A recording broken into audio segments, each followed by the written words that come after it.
Hello, VC. Tony back. Tony's LPs are us, just like Toys R Us. The acronym Toys R Us.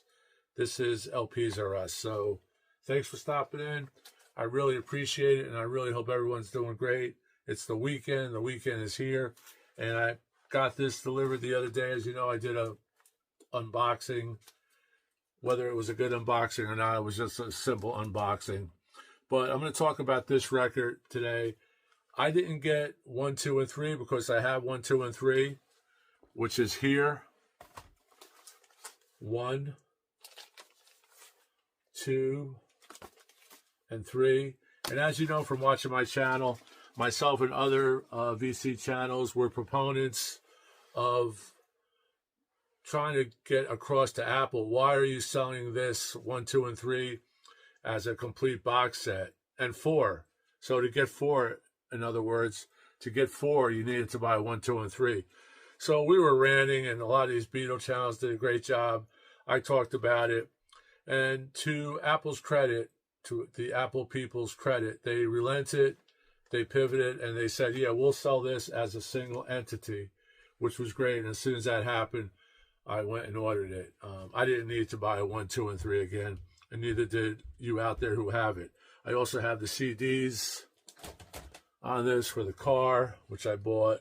First, I bought the CDs actually 30 years ago. Hard to believe 30 years ago. So this is going to be a positive review. I'm going to talk about the sound. I'm going to talk about the layout, how it's chronological rather than broken into, it's chronological on a single 3-album set. Like the originals album, Anthology 1, was really early Beatles. Anthology 2 kind of got middle, early. And then Anthology 3, which was 3 records as well, went into more of the new things, psychedelic, and then it had the new single at that time. So here you have the trifold. Really nice layout. I'll hold that up for you. You see the photos. I hope you could see the photos. Actually, better than looking at me.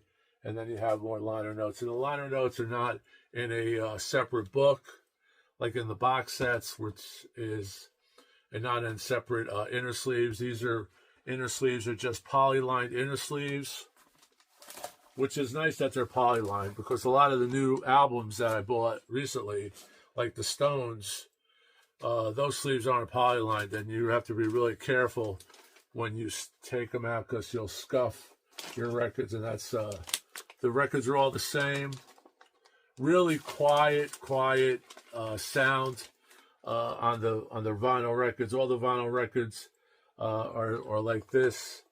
The songs are not on the label. You have to review this to find out what tracks are on album 1, 2, and 3. But first of all, let me talk about the sound quality. I was listening to records prior to this to warm up the system, warm up the tubes, and I was listening to. I had some good stuff. I actually listened to Paul McCartney's greatest hits and Wing's greatest hits, and I'll talk about that another time because I did some comparisons with Mull of Kintyre 45 and Mull of Kintyre on the actual Wing's greatest hits. But I put that on, play some other things. Then when I put this on later on after about 2 or 3 albums, first track is take 2 of I Saw Her Standing There. And let me tell you, it was just amazing. It jumped right out. It was in beautiful old-fashioned stereo, 1963, 1964. What a great outtake. Just incredible. As all these outtakes, I really enjoy the early outtakes, when they're talking, to the engineer, they're talking to George Martin, they're talking to each other. Ringo picks up almost on a dime when they'll stop. John will say, we have to do this again. I just fucked up. Ringo will just be right back to that beat without, no pun intended, without missing a beat. So, but here you have, as far as a beautifully recorded 180-gram record, just great, well done, whoever cut it. Of course, Giles Martin was involved in the mixing, and Giles gets that call from the Beatles. We're going to work on this. We're going to do this. And he really loves it when he gets the call. And like Paul will say, man, great job. Hats off to you, or Ringo. And whenever he does a mix, I think he runs it by all of them. He runs it by Ringo, runs it by Paul, runs it by Olivia and Danny, and runs it by Yoko and Sean. And even the children of Ringo and the children of Paul get involved in what sounds good and what should be, what should be in there. So it's really a family affair. And, even George's father, of course, I don't have to go into that. So it's definitely a family affair, but really well done. This is a chrono album, so you could actually, in one volume of 3 records here, you actually get the gamut from early Beatles, sans, Pete Best era, starts with I Saw You Standing There, right to the end, right to the new stuff, Now and Then, Free as a Bird, to, stuff from Abbey Road, stuff from Let It Be. So it just runs the gamut. So if you were to buy one anthology to start out with, if you're not going to get the box set, pick this up first and then work your way back. That's how I did it. I would buy, actually I worked my way back with the Beatles. Let's go there. I bought Blue and Red when I was in high school.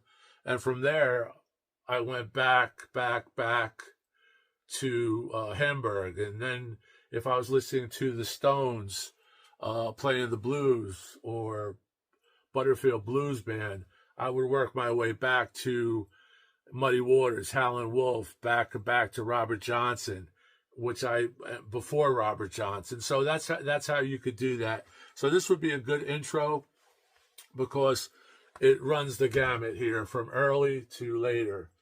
And let me just talk about the music. The music is just infectious. And I'm going to only talk about the positive, like I said.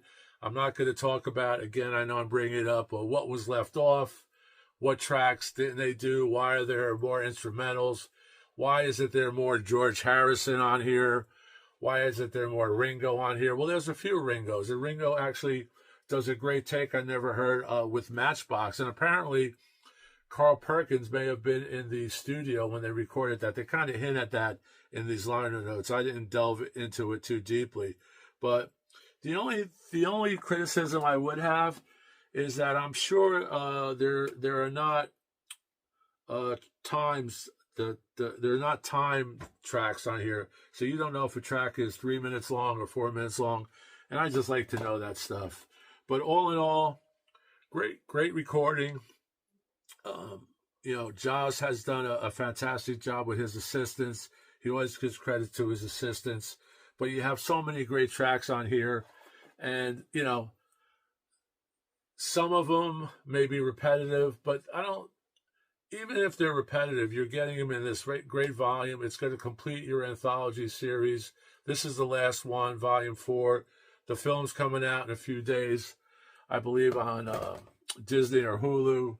So you get to watch that, and that'll be a great companion, because I saw the original anthologies 30 years ago on just, broadcast television, it was called. Then I bought the VHS. Then I bought the DVDs. I think I also had the lasers. I think I had the lasers before the DVDs, and I sold the lasers, which I'm sorry, sorry I sold it, but I got to start selling stuff. There's no room anymore. There's not a lot of room anymore. Here is the back. You can look at that in the middle, rather, of this trifold. And here's the back here. But all in all, I'm not going to talk about each track because I'd be here 2 hours. But it's just fascinating when you read the takes, and when you read what they did with 4 tracks, how they bumped another track, and how John played guitar solo on this, and Paul played drums on this rather than Ringo playing drums on this. Just great stuff. And of course, on record 3, side 6, you actually have some really great remixes of Free as a Bird, new 2025 mix. And that is Jeff Lynne, I guess, right? And then you have a Real Love 2025 mix that's really good because you could actually, for me, I could hear John's voice much clearer. He is in the room, as all these guys are in the room. Don't forget, these are undubbed tracks. These are not layered tracks. When you hear these takes, they are probably from the they're from the first time they played these in the studio. So you're hearing pure Beatles, unadulterated, undubbed. It's just great stuff. And of course, like I said, the last album, you also end with Now and Then, which is that great track.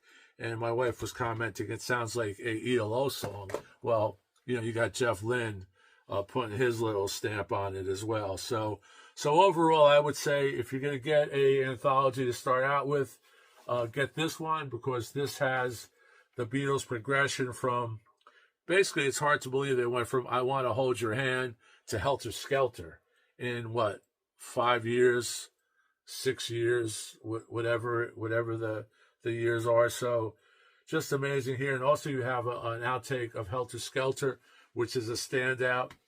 Some people criticize it. Why weren't we given more Helter Skelter, outtakes? Because that's something, I guess, for their super duper Beatle fan, it's something that they want. And like I said, I'm a huge Beatle fan. As you can see, these are Beatles here, solo and Beatles. I've got the box sets, as you know. So, but I just love the sound on this. It really kicks ass. It's clear. It's crystal clear. If anyone has compared the original, if anyone has the new anthologies 1, 2, and 3, I would love to hear if there's any difference in the sound from 1, 2, and 3 original to 1, 2, and 3 part of this new 2025 series. But overall, you can't go wrong. It's a Beatle record. And what I was thinking was, even if you only sell these to Beatle fans, you got 50 million Beatle fans? 50 million Beatle fans can't be wrong. If no new fan was turned on by this and said, I'm not buying that, it's an anthology, it's all old stuff, Apple does not care, okay? Apple does not care, but I'm thinking this will actually attract Beatle fans, because when they hear this, they will work their way back like we all did. We all worked our way back. Like I said, I started out with Red and Blue. I know a lot of people in my age started out with Red and Blue, and they worked their way back. If you didn't have an older brother or sister, you may have not been exposed to Beatles if you were my age. Of course, there's always other areas where you may be exposed, but I started out Red and Blue. I worked my way back.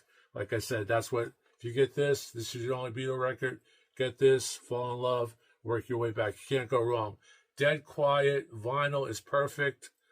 Not one iota of negativity for me on this record. They just did a great job. Thank you, Apple. Thank you, Giles. Thank you, Beatles. And of course, thank you. If you haven't subscribed, please consider subscribing, because that's what we need. We need that for the algorithm, right? Whatever that means. So keep rocking. Talk to you soon. Ciao.